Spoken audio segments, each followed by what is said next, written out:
Maombolezo, sura ya kwanza. Lo, jiji lililokuwa limejaa watu sasa limebaki ukiwa. Limekuwa kama mjane, jiji lililokuwa na watu wengi miongoni mwa mataifa. Jiji lililokuwa binti ya mfalme kati ya mikoa limefanywa kuwa mtumwa.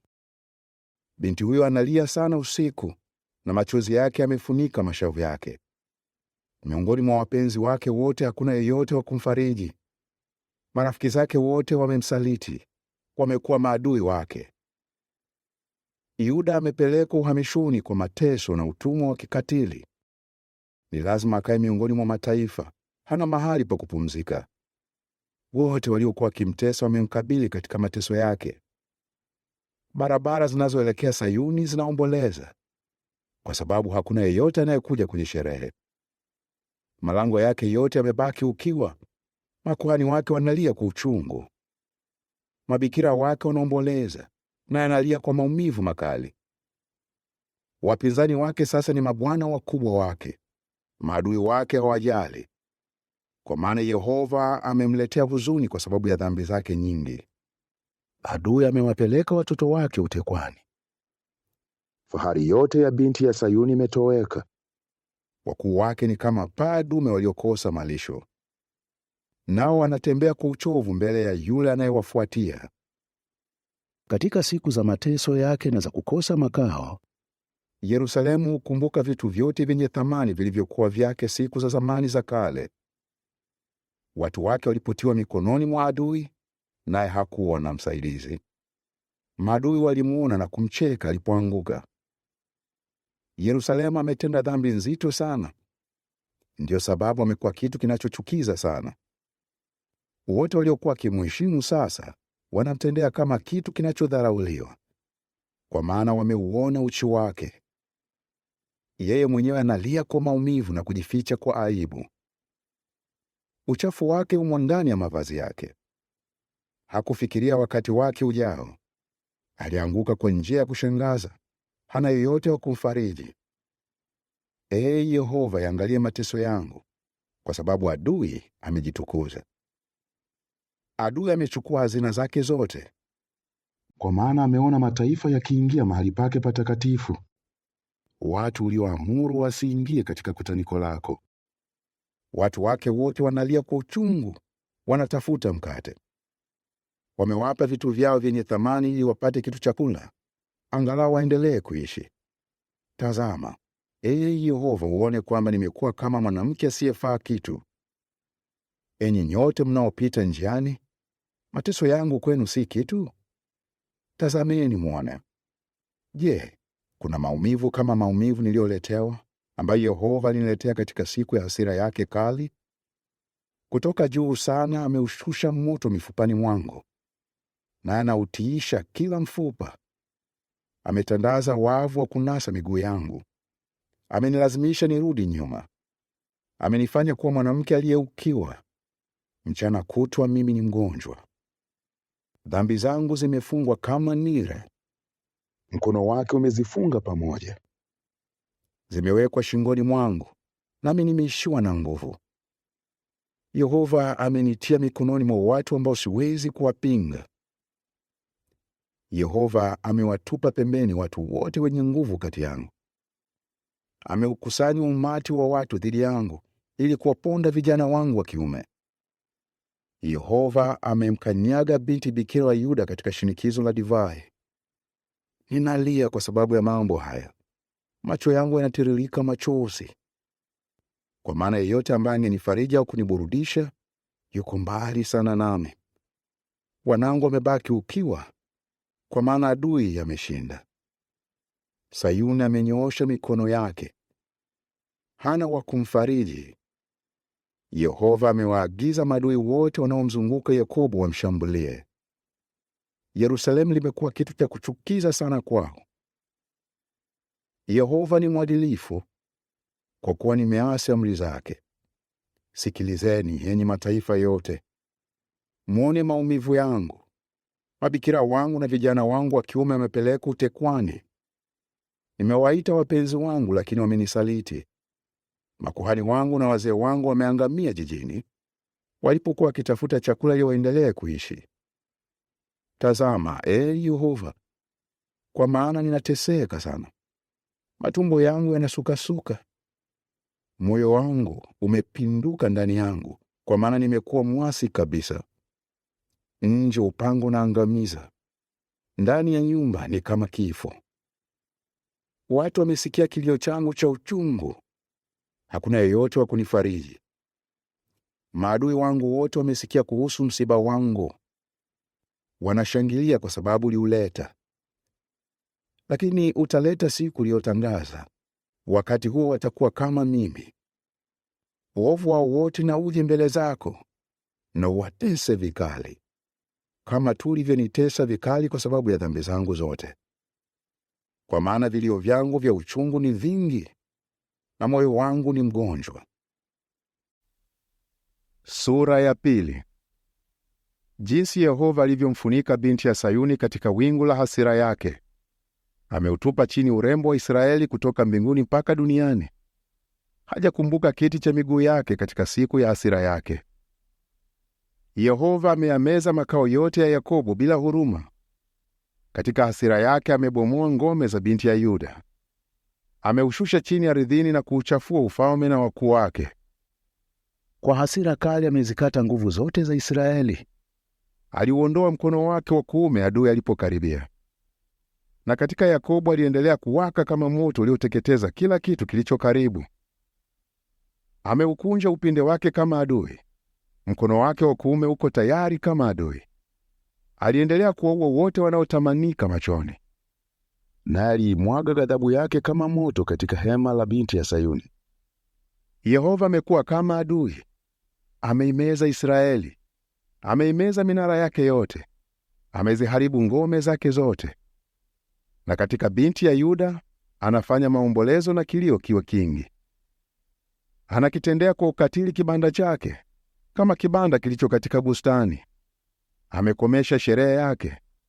Yehova amesababisha sherehe na sabato zisahauliwe Sayuni. Na kwa ghadhabu yake kali hamuheshimu mfalme na kuhani. Yehova ameikataa madhabahu yake. Amedharau mahali pake patakatifu. Amesalimisha kuta za minara yake yenye ngome mikononi mwa adui. Wameinua sauti yao ndani ya nyumba ya Yehova, kama inavyokuwa siku ya sherehe. Yehova ameazimia kuuharibu ukuta wa binti ya Sayuni. Ameinyosha kamba ya kupimia. Hajauzuia mkono wake usilete maangamizi. Naye husababisha maboma na kuta ziomboleze. Zote pamoja zimedhoofishwa. Malango yake yamezama chini ardhini. Ameyaharibu na kuyavunja makomeo yake. Mfalme wake na wakuu wake wako miongoni mwa mataifa. Hakuna sheria, hata manabii wake hawapati maono kutoka kwa Yehova. Wazee wa binti ya Sayuni wanaketi ardhini wakiwa kimya. Wanarusha mavumbi vichwani mwao na kuvaa nguo za magunia. Mabikira wa Yerusalemu wameinamisha vichwa vyao mpaka ardhini. Macho yangu yamechoka kabisa kwa sababu ya kumwaga machozi. Matumbo yangu yanasukasuka. Ini langu limemwagika ardhini kwa sababu ya kuanguka kwa binti ya watu wangu. Kwa sababu ya watoto wadogo na watoto wanaonyonya, wanaozimia kwenye viwanja vya mji. Wanaendelea kuwauliza mama zao, iko wapi nafaka na divai? Wanapozimia kama mtu aliyejeruhiwa katika viwanja vya mji, huku uhai wao ukitoka pole pole wakiwa mikononi mwa mama zao. Ninaweza kutumia nini kama ushahidi? Au ninaweza kukufananisha na nini, binti ya Yerusalemu? Ninaweza kukulinganisha na nini ili nikufariji, Bikira binti ya Sayuni? Kwa maana jeraha lako ni kubwa kama bahari. Ni nani anayeweza kukuponya? Maono ambayo manabii wako waliona kwa ajili yako yalikuwa ya uongo na yasiyofaa kitu. Nao hawakufunua kosa lako ili kuzuia usipelekwe utekwane. Bali waliendelea kukupa maono yenye ujumbe wa uongo na unaopotosha. Wote wanaopita barabarani wanakupigia makofi kwa dharau. Wanapiga mluzi kwa mshangao na kumtikisia vichwa vyao binti ya Yerusalemu, wakisema, je, hili ndilo jiji walilosema hivi kulihusu, lina urembo mkamilifu, ni shangwe ya dunia yote? Maadui wako wote wamefungua kinywa chao dhidi yako. Wanapiga mluzi na kusaga meno yao wakisema, tumemmeza. Hii ndiyo siku tuliyokuwa tukiingojea. Imefika, nasi tumeiona. Yehova ametenda alilokusudia. Ametekeleza neno lake aliloamuru zamani za kale. Amebomoa bila huruma. Amemruhusu adui ashangilie msiba wako. Amezikweza nguvu za wapinzani wako. Moyo wao unamlilia Yehova kwa sauti, ee ukuta wa binti ya Sayuni. Machozi na yatiririke kama mto mchana na usiku. Usipumzike, macho yako yasiache kulia. Inuka, lia kwa sauti wakati wa usiku, mwanzoni mwa makesha ya usiku. Umwage moyo wako kama maji mbele za uso wa Yehova. Mwinulie mikono yako kwa ajili ya uhai wa watoto wako, wanaozimia kwenye kila pembe ya barabara kwa sababu ya njaa kali.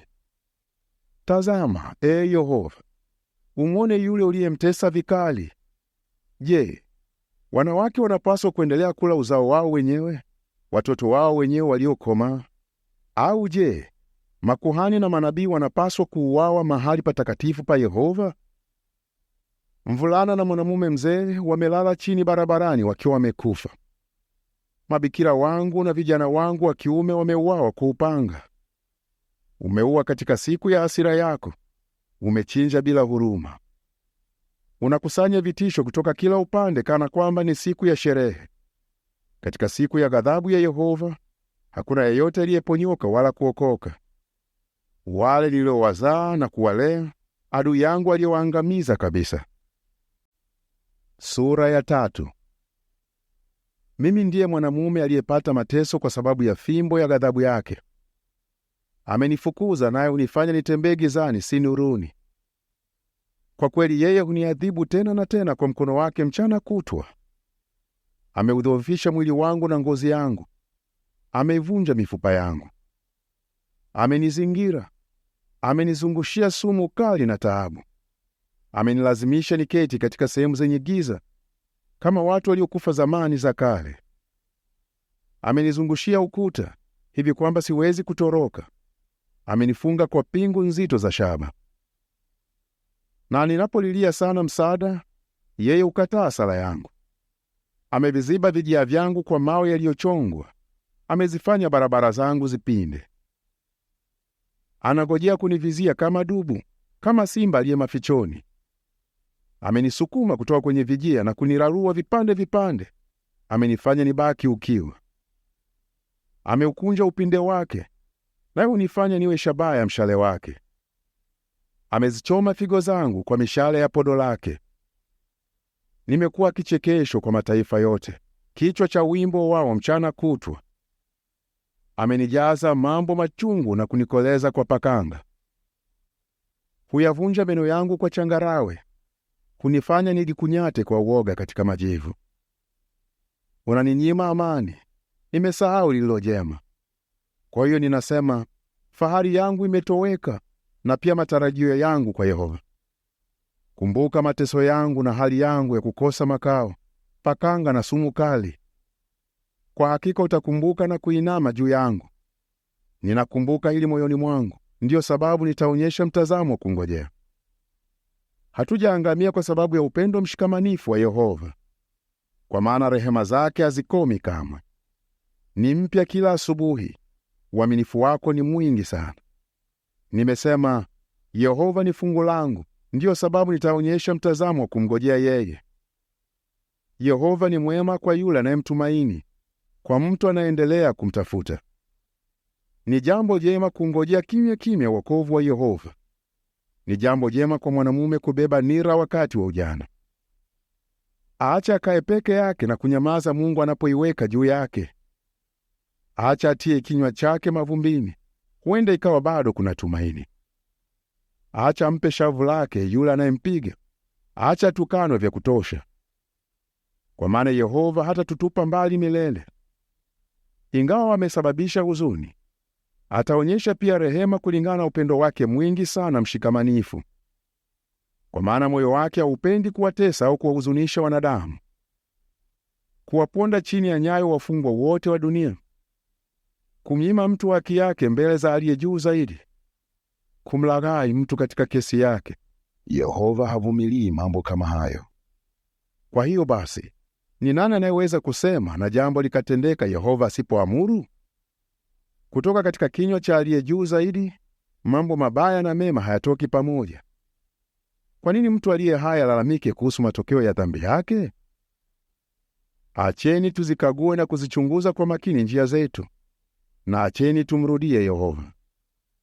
Acheni tuinue mioyo yetu pamoja na mikono yetu kwa Mungu mbinguni. Tumetenda dhambi na kuasi, nawe hujatusamehe.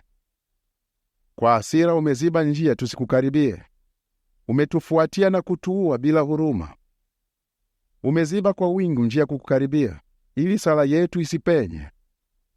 Unatufanya kuwa takataka na uchafu miongoni mwa mataifa. Maadui wetu wote wanafungua vinywa vyao dhidi yetu. Hofu na mitego vimekuwa fungu letu, ukiwa na maangamizi. Vijito vya maji vinatiririka kutoka katika macho yangu kwa sababu ya maangamizi ya binti ya watu wangu. Macho yangu yanamwaga machozi bila kikomo, hayapumziki, mpaka Yehova atakapoangalia na kuona kutoka mbinguni. Macho yangu yameniletea huzuni kwa sababu ya mabinti wote wa jiji langu. Maadui wangu wameniwinda sana kama ndege bila sababu. Umeunyamazisha uhai wangu shimoni, waliendelea kunitupia mawe. Maji yalitiririka juu ya kichwa changu, nami nikasema, nimekwisha. Nililiita jina lako kwa sauti, Ee Yehova, kutoka chini shimoni. Isikie sauti yangu, usizibe sikio lako ninapolilia msaada, ninapoomba kitulizo. Ulinikaribia siku niliyokuita, ulisema, usiogope. Umenitetea, Ee Yehova, umeukomboa uhai wangu. Umeona, Ee Yehova, uovu niliotendewa, tafadhali nitendee haki. Umeona kisasi chao chote, njama zao zote walizopanga dhidi yangu. Umesikia dhihaka zao, Ee Yehova, njama zao zote walizopanga dhidi yangu. Midomo ya wapinzani wangu na mambo wanayoinong'ona dhidi yangu mchana kutwa. Watazame, wananidhihaki kwa nyimbo zao, wakiwa wameketi au wamesimama. Utawalipa, Ee Yehova, kulingana na matendo yao. Utaifanya mioyo yao kuwa migumu kama laana kwao. Utawafuatia kwa hasira yako na kuwaangamiza chini ya mbingu zako, Ee Yehova. Sura ya 4. Jinsi dhahabu inayong'aa ilivyopoteza mng'ao wake, dhahabu bora! Jinsi mawe matakatifu yalivyotapakaa kwenye kila pembe ya barabara. Na wana wa Sayuni wenye thamani ambao walipimwa kwa uzito wa dhahabu safi, sasa wanaonwa kuwa kama magudulia ya udongo, kazi ya mikono ya mfinyanzi. Hata mbwa mwitu huwapa watoto wao matiti wanyonye, lakini binti ya watu wangu amekuwa mkatili kama mbuni nyikani. Ulimi wa mtoto anayenyonya hushikamana na kaakaa lake kwa sababu ya kiu. Watoto wadogo wanaombaomba mikate, lakini hakuna anayewapa. Wale waliokuwa wakila vyakula vitamu wanalala barabarani kwa sababu ya njaa kali. Wale waliolelewa wakivaa mavazi mekundu wamekumbatia marundo ya majivu. Adhabu ya binti ya watu wangu ni kubwa kuliko adhabu iliyotolewa kwa sababu ya dhambi ya Sodoma, lililopinduliwa haraka na hakukuwa na mtu wa kulisaidia. Wanadhiri wake walikuwa safi kuliko theluji, weupe kuliko maziwa. Walikuwa wekundu kuliko marijani, walikuwa kama vito vya yakuti vilivyong'arishwa. Wamekuwa weusi kuliko masizi, hawatambuliwi barabarani. Ngozi yao imenyauka juu ya mifupa yao, imekuwa kama ukuni uliokauka. Waliouawa kwa upanga ni afadhali kuliko waliokufa kwa njaa kali. Wale wanaokonda wamechomwa kana kwamba kwa upanga kwa sababu ya kukosa chakula kutoka shambani. Mikono ya wanawake wenye huruma imewachemsha watoto wao wenyewe. Wamekuwa chakula chao cha maombolezo wakati wa kuangamia kwa binti ya watu wangu. Yehova ameonyesha ghadhabu yake, amemwaga hasira yake kali, anawasha moto Sayuni unaoteketeza misingi yake. Wafalme wa dunia na wakaaji wote wa ardhi inayozaa hawakuamini kwamba mpinzani na adui wangeingia katika malango ya Yerusalemu. Hilo lilitokea kwa sababu ya dhambi za manabii wake. makosa ya makuhani wake waliomwaga damu ya waadilifu waliokuwa katika jiji hilo. Wametangatanga kama vipofu barabarani, wamechafuliwa na damu hivi kwamba hakuna yeyote anayeweza kuyagusa mavazi yao. Nendeni zenu, wachafu! Watu wanawaambia kwa sauti, nendeni zenu, nendeni zenu, msituguse, kwa maana hawana makao na wanatangatanga. Miongoni mwa mataifa watu wamesema, hawawezi kukaa hapa pamoja nasi. Uso wa Yehova umewatawanya, hata waonyesha tena kibali chake. Watu hawatawaheshimu makuhani, hawatawatendea wazee kwa fadhili. Hata sasa macho yetu yamechoka kabisa, tukitarajia kupata msaada bila mafanikio.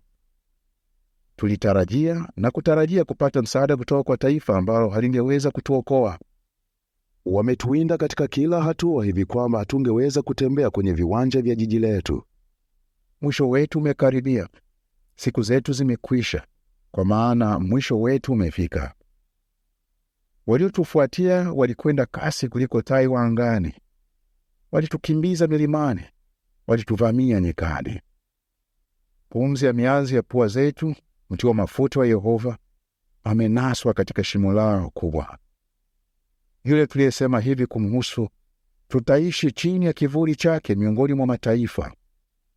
Furahi na kushangilia, binti ya Edomu, unayekaa katika nchi ya Usi. Lakini wewe pia utapitishiwa kikombe, na utalewa na kufunua uchi wako. Adhabu ya dhambi yako, binti ya Sayuni, imekwisha, hata kupeleka tena uhamishoni. Lakini ataukazia uangalifu uovu wako, binti ya Edomu, atafunua dhambi zako. Sura ya 5. Kumbuka, Yehova, yale ambayo yametupata. Tazama na uone aibu yetu. Wageni wamepewa urithi wetu, wageni wamepewa nyumba zetu. Tumekuwa mayatima, hatuna baba, mama zetu ni kama wajane. Ni lazima tulipe ili tunywe maji yetu wenyewe, na kuni zetu wenyewe tunazinunua. Wale wanaotufuatia wamekaribia shingo zetu. Tumechoka, lakini haturuhusiwi kupumzika. Tunainyoshea mkono Misri na Ashuru ili tupate chakula cha kutosha. Mababu zetu waliotenda dhambi hawapo tena, lakini ni lazima tuubebe uovu wao. Sasa watumishi wanatutawala, hakuna yeyote wa kutunasua kutoka mikononi mwao. Tunapata chakula chetu kwa kuhatarisha uhai wetu kwa sababu ya upanga wa nyikani. Ngozi yetu imekuwa moto kama tanuru kwa sababu ya makali ya njaa. Wamewafedhehesha wake walio Sayuni, mabikira walio katika majiji ya Yuda. Wakuu walitundikwa kwa mikono yao, na wazee hawakuheshimiwa. Vijana wa kiume wanabeba jiwe la kusagia, na wavulana wanajikwaa kwa sababu ya kubeba mizigo ya kuni.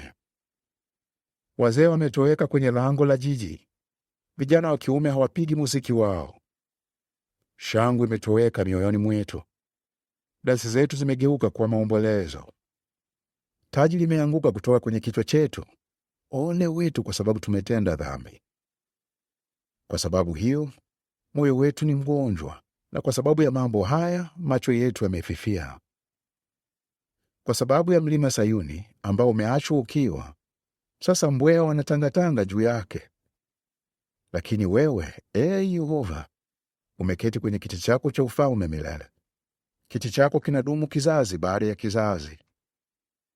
Kwa nini unatusahau milele na kutuacha kwa muda mrefu sana hivyo? Turudishe kwako, Yehova, nazo tutakurudia bila kusita. Zifanye siku zetu ziwe mpya kama siku za zamani. Hata hivyo, umetukataa kabisa. Unaendelea kutukasirikia vikali sana.